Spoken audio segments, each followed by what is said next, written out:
नमस्कार साथियों। एक बार फिर से आप सभी का आपके अपने चैनल पर बहुत ज्यादा स्वागत है।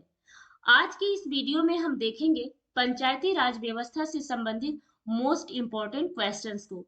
यह प्रश्न जो है, जो हमारे विगत वर्षों में लास्ट ईयर में क्वेश्चंस आए हुए हैं या जो आने वाली परीक्षाएं हैं उसमें इन प्रश्नों को पूछे जाने की ज्यादा संभावना बनती है। इसलिए पंचायती राज व्यवस्था से संबंधित इन प्रश्नों को एक जगह एकत्रित किया गया है, कंपाइल किया गया है। इसमें जो प्रश्न पूछता है कि संविधान संशोधन में जैसे कौन सा भाग पंचायती राज से संबंधित है, या किस अनुच्छेद में पंचायतों का वर्णन है, या फिर इसमें स्थानीय स्वशासन का उद्देश्य क्या है, इस तरह से ये प्रश्न पूछे जाते हैं। तो आइए बहुत ज्यादा टाइम वेस्ट ना करते हुए शुरू करते हैं आज का ये वीडियो, जो संबंधित है पंचायती राज व्यवस्था से। जिसमें पहला प्रश्न है कि संविधान के किस भाग में पंचायती राज व्यवस्था का वर्णन है। तो जो संविधान का भाग 9वां है वह जो है पंचायती राज व्यवस्था का वर्णन करता है। यानी कि ऑप्शन बी इसका सही उत्तर है। जो भाग 9 है वह जो है पंचायती राज व्यवस्था से संबंधित है। अब इसमें है कि पंचायती राज व्यवस्था का उद्देश्य क्या है, इसका पंचायती राज व्यवस्था का उद्देश्य क्या है, यह प्रश्न पूछा जाता है। तो जो इसका उद्देश्य है दोस्तों, वह है कि जो है आम जनता के हाथों तक क्या हो, सत्ता का विकेंद्रीकरण हो है। और सत्ता का विकेंद्रीकरण होने के बाद जो स्थानीय जो समस्याएं हैं वह जो है क्या किया जाए, उसका निराकरण एक आम आदमी स्वयं कर सके। वो जो स्थानीय समस्याएं हैं उसका निराकरण आम आदमी क्या कर सके, स्वयं कर सके। और इसके अलावा वह प्रशासन में अपनी महत्वपूर्ण भूमिका निभा सके। कौन, एक आम आदमी जो है प्रशासन में अपनी महत्वपूर्ण भूमिका निभा सके। इसके अलावा जो स्थानीय समस्याएं हैं उसका निराकरण भी कर सके। यह जो है पंचायती राज व्यवस्था में इसका उद्देश्य है। और इस तरह से पंचायती राज व्यवस्था किस भाग में है, तो भाग 9 में पंचायती राज व्यवस्था संबंधित है।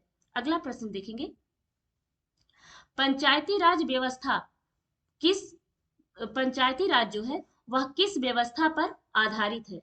तो जो इसका सही जवाब है वह है ऑप्शन बी, यानी कि सत्ता के विकेंद्रीकरण पर यह पंचायती राज व्यवस्था आधारित है। किस पे, सत्ता के विकेंद्रीकरण पर पंचायती राज व्यवस्था आधारित है। अब यही तो मतलब है स्थानीय स्वशासन का। स्थानीय जो स्वशासन है वह क्या हो, स्थानीय स्वशासन जो है क्या बने, यह जो है विकेंद्रीकरण शासन व्यवस्था इसमें आए। और इसके अलावा क्या है, सहभागिता मूलक, एक बहुत अच्छा शब्द है सहभागिता मूलक लोकतंत्र। ये जो सत्ता का विकेंद्रीकरण है वो क्या कहलाता है, सहभागिता मूलक विकेंद्रीकरण। सहभागिता मूलक विकेंद्रीकरण जो है यह बनाता है। तो पंचायती राज व्यवस्था सत्ता के विकेंद्रीकरण पर है, यानी कि सहभागिता मूलक जो लोकतंत्र है उसकी संकल्पना यह करता है, सहभागिता मूलक लोकतंत्र की। तो पंचायती राज व्यवस्था किस पे आधारित है, सत्ता के विकेंद्रीकरण पर आधारित है। अगला प्रश्न देखेंगे, अगला प्रश्न है कि कौन सा संविधान संशोधन अधिनियम है जो पंचायती राज व्यवस्था से संबंधित था। तो जो इसका सही जवाब है ऑप्शन डी, अर्थात जो 73वां संविधान संशोधन अधिनियम 1992 में हुआ था वह जो है यह पंचायती राज व्यवस्था से संबंधित था। अब 73वां जो संविधान संशोधन था वह क्या था। जो 73वां संविधान संशोधन था, पहली बात तो 1992 में आया। और उस समय तत्कालीन प्रधानमंत्री कौन थे, प्रधानमंत्री जो पीएम थे उस समय वह थे पीवी नरसिम्हा राव। कौन, पीवी नरसिम्हा राव उस समय पीएम थे। इन्हीं के समय में ये 92वां संविधान संशोधन, 1992 में 73वां संविधान संशोधन हुआ था। उसके बाद क्या हुआ, 20 अप्रैल को क्या हुआ, 20 अप्रैल 1993 को इसको राष्ट्रपति की क्या हुई, इसकी जो है स्वीकृति प्रदान की गई।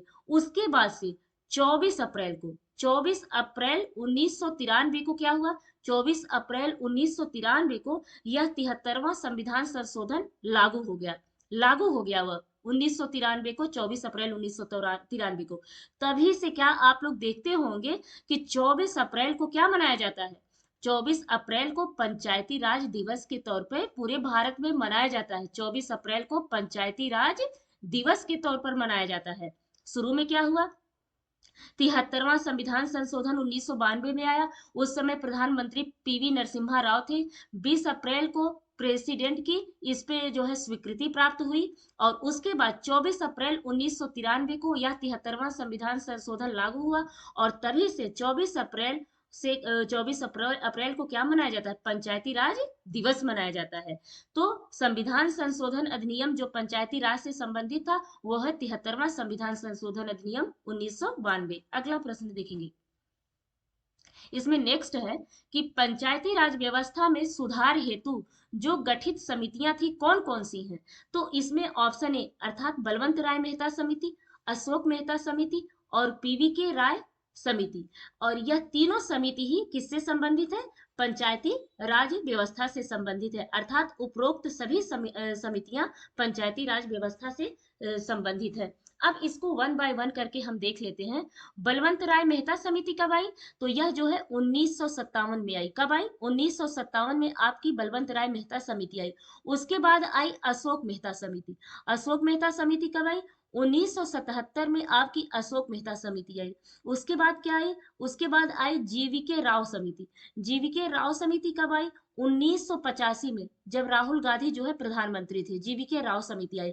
एलएम सिंघवी समिति कब आई, तो एलएम सिंघवी जो समिति है दोस्तों यह जो है 1986 में आई। कब आई, 1986 में एलएम सिंघवी समिति आई। उसके बाद आई गॉडगिल समिति। कौन सी, गॉडगिल समिति। यह कब आई, यह जो है 1988 में आई। कब आई, 1988 में आई। उसके बाद आई थुंगन समिति। थुंगन थुंगन समिति कब आई, तो 1989 में आपकी थुंगन समिति आई। ये क्रमवार है। 1957 में बलवंत राय मेहता समिति, अशोक मेहता समिति 1977 में, जीवीके राव समिति 1985 में आई, एलएम सिंघवी समिति 1986 में आई, गॉडगिल समिति 1988 में आई और थुंगन समिति 1989 में आई। और पंचायती राज व्यवस्था से संबंधित यह सभी समितियां वो उससे जुड़ी हुई है, पंचायती राज व्यवस्था से संबंधित है। तो दोस्तों अगर पहली बात, अगर आपको यह वीडियो अच्छा लगता हो तो कृपया चैनल को लाइक शेयर सब्सक्राइब ना करना भूलें, क्योंकि बहुत ज़्यादा मेहनत करना होता है हमको, तब जाकर के यह वीडियो हम बनाते हैं। अगला प्रश्न देखते हैं इसी के साथ। अगला प्रश्न है कि ग्राम पंचायत का सदस्य बनने हेतु न्यूनतम आयु कितने वर्ष होनी चाहिए। तो जो न्यूनतम आयु है दोस्तों वह है 21 वर्ष। ग्राम पंचायत का सदस्य बनने हेतु हमें क्या होना चाहिए, 21 वर्ष का होना चाहिए। 18 वर्ष में तो हम वोट करते हैं, तो 21 वर्ष ग्राम पंचायत का सदस्य बनने हेतु होना चाहिए। अगला प्रश्न देखते हैं। अगला है कि पंचायती राज व्यवस्था का वर्णन भारतीय संविधान के किस अनुच्छेद में किया गया है। तो पंचायती राज व्यवस्था का जो वर्णन है वह भारतीय संविधान के अनुच्छेद 243 से संबंधित है। किससे संबंधित है, अनुच्छेद 243 से संबंधित यह पंचायती राज व्यवस्था में जुड़ा हुआ है, अनुच्छेद 243 से संबंधित है। अच्छा आप लोग ये बताइए, पहली बार यह पंचायती राज व्यवस्था किस राज्य में लागू हुआ था। पहली बार पंचायती राज व्यवस्था किस राज्य में लागू हुआ था, तो यह जो है राजस्थान के नागौर में। कहाँ पे, राजस्थान के नागौर में यह पंचायती राज व्यवस्था लागू हुआ था। राजस्थान के नागौर में लागू हुआ था। अब राजस्थान में कब लागू हुआ था, 1959 में। कब, 1959 में यह राजस्थान में लागू हुआ था। और बलवंत राय मेहता समिति आप लोग जान गए हैं। अच्छा ये बताइए आप लोग, पंचायती राज व्यवस्था में सबसे छोटी इकाई क्या है, पंचायती राज व्यवस्था की सबसे छोटी इकाई क्या है, जरा आप लोग बताइए ना, छोटी इकाई क्या है। तो जो इसका सही जवाब है, पंचायती राज व्यवस्था में सबसे छोटी इकाई ग्राम पंचायत है। क्या है, ग्राम पंचायत। हम लोग गांव में प्रधानी का वोट देते हैं ना, ग्राम पंचायत। तो पंचायती राज व्यवस्था की सबसे छोटी इकाई ग्राम पंचायत व्यवस्था है। आप लोग बलवंत राय मेहता समिति जान गए और अशोक मेहता समिति जान गए। अच्छा एक बात और बताइए आप लोग, पंचायती राज व्यवस्था किस सूची का विषय है, पंचायती राज व्यवस्था किस सूची का विषय है, तो बताइए ना। यह जो है राज्य सूची का विषय है। किसमें, राज्य सूची का व्यवस्था विषय ये पंचायती राज व्यवस्था है, समझे ना। अच्छा एक क्वेश्चन और आप लोग बताइए हमको इसी में, कि भारत में जो है पहला, भारत में क्या हुआ था, पहला नगर निगम कहाँ स्थापित हुआ हाँ, आप लोग इसका जवाब कमेंट सेक्शन में दीजिएगा कि भारत में पहला नगर निगम चुनाव कब हुआ था, कहाँ पे हुआ था।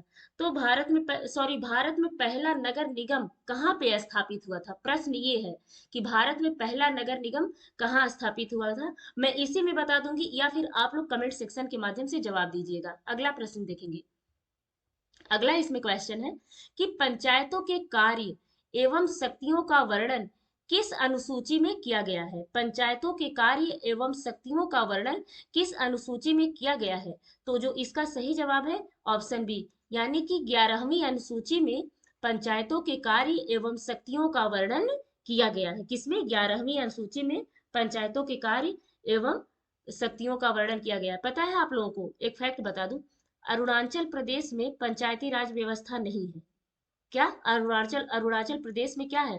पंचायती राज व्यवस्था नहीं है। कहाँ पे? अरुणाचल प्रदेश में पंचायती राज व्यवस्था नहीं है। वैसे इसका कार्यकाल कितना होता है पंचायती राज जो चुनाव होते हैं पंचायतों का, तो इसका जो कार्यकाल होता है पंचायती राज संस्थाओं का, इनका तो ये 5 साल का होता है। कितना? 5 साल का। वो पंचायती राज संस्थाओं का जो वो कार्यकाल होता है 5 साल का होता है, जब तक उसमें कोई प्रॉब्लम ना हो, कोई समस्या ना आए। और पंचायत के चुनाव हेतु निर्णय कौन लेता है? ये तो आप लोग जानते ही होंगे ना, पंचायत के चुनाव हेतु निर्णय कौन लेता है? केंद्र सरकार लेती है कि केंद्रीय निर्वाचन आयोग लेता है कि राज्य निर्वाचन आयोग लेता है या राज्य सरकार लेती है?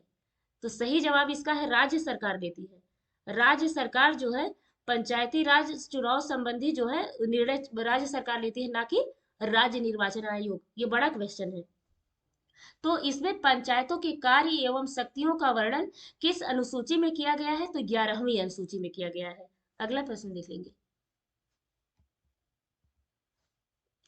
अगला क्वेश्चन है कि पंचायती राज व्यवस्था कौन सी सूची का विषय है। यहाँ देखिए इसका जवाब है कि पंचायती राज व्यवस्था जो है वह राज्य सूची का विषय है। किस सूची का विषय है? राज्य सूची का विषय है पंचायती राज व्यवस्था। अगला प्रश्न देखेंगे।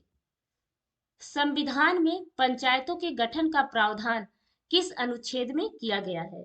तो संविधान में जो है पंचायती राज व्यवस्था का जो वर्णन किया गया है, ये गठन, वह जिस अनुच्छेद में किया गया है तो वह अनुच्छेद 40 है। कौन सा? अनुच्छेद 40। संविधान में पंचायतों के गठन का प्रावधान अनुच्छेद 40 में किया गया है। किसमें? अनुच्छेद 40 में। अगला प्रश्न देख लेंगे। अब देखिए, बलवंत राय मेहता समिति किससे संबंधित है? तो बलवंत राय मेहता समिति जो है वह पंचायती राज व्यवस्था से संबंधित है। किससे संबंधित है? पंचायती राज व्यवस्था से संबंधित यह आपकी बलवंत राय मेहता समिति है। एक बार और इसे हम बता देते हैं। इससे संबंधित बलवंत राय मेहता समिति कब आई थी आपकी? तो बलवंत राय मेहता समिति 1957 में आई थी ना। 1957 में। अशोक मेहता समिति कब आई थी? तो इसे हमने क्या बताया था? 1977 में। क्या? 1977 में। एक मैंने बताया था जीवीके राव समिति। जीवीके राव समिति कब आई थी? 1983 में आई थी। कब आई थी? 1983 में। उसके बाद मैंने क्या बताया था? L M Singhvi. L M Singhvi समिति कब आई थी? तो एल एम सिंधवी समिति 1986 में आई थी। 1986 में। उसके बाद मैंने क्या बताया था? गॉडगिल समिति। क्या? गॉडगिल समिति कब आई थी आपकी? तो गॉडगिल समिति 1988 में आई थी। कब आई थी? 1988 में गॉडगिल समिति आई थी। अच्छा, एक चीज आप तो जानते हैं कि 2 अक्टूबर 1959 को क्या हुआ था? 2 अक्टूबर 1959 को राजस्थान के नागौर में पंचायती राज व्यवस्था सबसे पहले लागू हुई। वहां पे उसका उद्घाटन किया गया, त्रिस्तरीय व्यवस्था। त्रिस्तरीय व्यवस्था की जो सिफारिश की थी वो बलवंत राय मेहता ने की थी, और अशोक मेहता ने जो है दो स्तरीय जो है इसका वो किया था, द्विस्तरीय पंचायती राज व्यवस्था का सिफारिश किया था। तो लेकिन ये जो है 2 अक्टूबर 1959 को जो राजस्थान के नागौर में लागू हुआ, उसके बाद किस राज्य में लागू हुआ था? तो उसके बाद जो है जो दूसरा राज्य है दोस्तों, ये जरूर पूछेगा क्वेश्चन, ये बहुत बार पूछा गया है 2 अक्टूबर 1959 वाला। अब बहुत अंतर से क्वेश्चन पूछ रहा है, तो पूछेगा कि मान लीजिए जैसे पहला राज्य जो है राजस्थान था और वहां के नागौर में जो है यह त्रिस्तरीय व्यवस्था लागू की गई, लेकिन दूसरा राज्य कौन सा था जहां पे यह पंचायती राज व्यवस्था लागू की गई? तो आप लोग को बता दें, अक्टूबर 1959 में ही। अक्टूबर 1959 में। कब? अक्टूबर 1959 में। किस अक्टूबर को? 11 अक्टूबर को। 11 अक्टूबर, यहाँ 2 अक्टूबर, यहाँ 11 अक्टूबर को। 11 अक्टूबर 1959 को आंध्र प्रदेश के, कहाँ पे, आंध्र प्रदेश के महमूद नगर, कहाँ पे, आंध्र प्रदेश के महमूब, महबूब सॉरी, महबूब नगर, आंध्र प्रदेश के महबूब नगर में यह जो है पंचायती राज व्यवस्था लागू की गई थी। 11 अक्टूबर 1959 को आंध्र प्रदेश के महबूब नगर में यह पंचायती राज व्यवस्था लागू की गई थी। इस प्रकार से आंध्र प्रदेश दूसरा राज्य बना था जहां पर यह पंचायती राज व्यवस्था लागू की गई थी। और पहला राज्य कौन था, तो पहला राज्य 2 अक्टूबर 1959 में राजस्थान का नागौर, राजस्थान यानी कि इसका वो बना था पंचायती राज व्यवस्था लागू करने वाला पहला राज्य। तो इस तरह से दोस्तों आज का ये क्वेश्चन रहा। आप इसे ज्यादा से ज्यादा रिवीजन करिए और ज्यादा से ज्यादा देखिए, ताकि एक बार में क्या, दो चार बार में आप लोगों को चीजें कंठस्थ हो जाए। इसके अलावा दोस्तों, अगर वीडियो आप लोगों को अच्छी लगती है, आपके अकॉर्डिंग कोई भी कंटेंट लगता है कि आपकी एग्जाम में बहुत ही ज्यादा महत्वपूर्ण साबित होने वाला है, तो कृपया कर चैनल को लाइक, शेयर और सब्सक्राइब करना ना भूलें। ज्यादा से ज्यादा शेयर करें ताकि हम भी प्रोत्साहन का एक मौका पाए और आप लोग के लिए अच्छे से अच्छे वीडियो ले आने की कोशिश करें। तो दोस्तों फिर से मिलते हैं एक नए वीडियो के साथ, तब तक के लिए आप सभी का नमस्कार।